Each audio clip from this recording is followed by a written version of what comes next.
বিশ্বাস করুন ডাক্তারবাবু, আমার স্ত্রী আমাকে ভয় দেখাচ্ছে। আমি পাগল হয়ে যাব, আর সহ্য করতে পারছি না।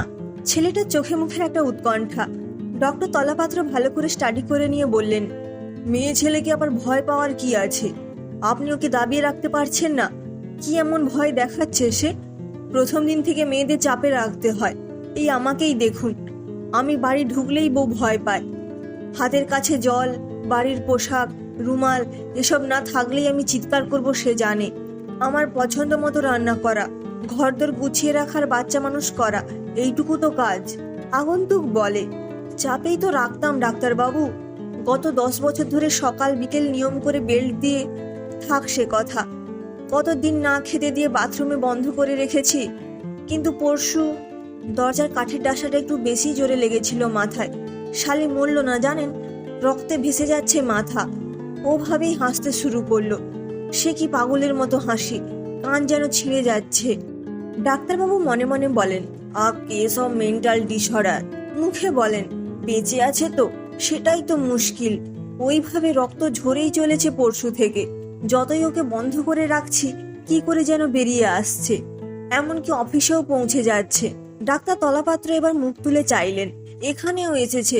ওই দেখুন দরজার সামনে। পেশেন্টের কথায় একবার দরজার দিকে তাকান ডাক্তার। হাতের পেন ছিটকে পড়ে, উত্তেজনায় উঠে দাঁড়িয়েছেন তিনি। ওটাকে? লম্বা খোলা চুলে মুখের অর্ধেক ঢাকা, রক্তের ধারা গড়িয়ে নেমেছে সিটি থেকে সারা মুখে। ঠিক তক্ষুনি দরজা খুলে ঘরে ঢুকে নার্স রমা। মহিলার রক্তে ভেজা শরীরের ভেতর দিয়ে চলে এলো রমা। ও কি দেখতে পেল না মহিলাকে? দুজোড়া বিস্ময়ে বেরিয়ে আসা চোখের দিকে অবাক হয়ে তাকিয়ে সে ডক্টর তলাপাত্রকে বলে, আপনার শ্বশুর ফোন করেছিল। আপনার স্ত্রী নাকি 2 দিন ধরে ফোন তুলছে না, একবার ফোন করতে বলেছে। রমা আবার ওই শরীরের ভেতর দিয়েই ফিরে গেল। হাসির শব্দটা এবার কানে আসছে। হাসছে মহিলা, হাসিটা খুব চেনা। ওই তো রক্তমাখা হাতে মুখের ওপর থেকে চুল সরাচ্ছে। কি? কিন্তু এ কে? তলাপাত্র পেছনে সত্যি গিয়ে পড়েই যাচ্ছিলেন। এ তো মুকুল, ওর 15 বছরের বিবাহিতা স্ত্রী। পরশু পিতলের ফুলদানি দিয়ে মাথায়। সহ্য করতে পারেনি মুকুল। এখনো বডিটা রয়েছে ফ্রিজের ভেতরে, কিন্তু মুকুল এখানে কি করে আসতে পারে? ডাক্তারবাবু আমায় বাঁচান। লোকটা ওর পা জড়িয়ে ধরে কাঁপছে। আর তো কেউ নেই চেম্বারে। ডাক্তারবাবু বুঝতে পারেন অত্যাধিক স্ট্রেস আর পেশেন্টের গল্প মিলেমিশে ওর হ্যালুসিনেশন হয়েছিল। খচখচ করে প্রেসক্রিপশন লিখে পেশেন্টকে বিদায় করলেন আগে।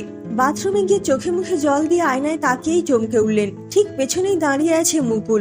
রক্ত আর ঘিলু গড়িয়ে নামছে মাথা থেকে। এক লাফে বাথরুমের বাইরে এলেন উনি। আজকে একটু ক্লাবে যেতে হবে, স্ট্রেস কমানো দরকার।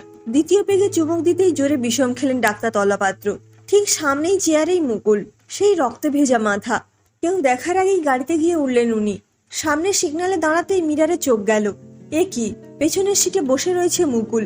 এবার ভয় গাড়ি রাস্তায় ফেলে ছুটতে শুরু করলেন তিনি। সামনেই ওর স্যার ডাক্তার রায়ের বাড়ি, বিশাল বড় মানসিক রোগের ডাক্তার।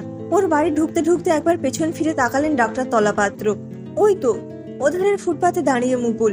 বেল বাজাতেই ডক্টর রায় বেরিয়ে এলেন। আমার স্ত্রী আমাকে ভীষণ ভয় দেখাচ্ছে স্যার, আর পারছি না। জ্ঞান হারিয়ে লুটিয়ে পড়লেন ডক্টর তলাপাত্র।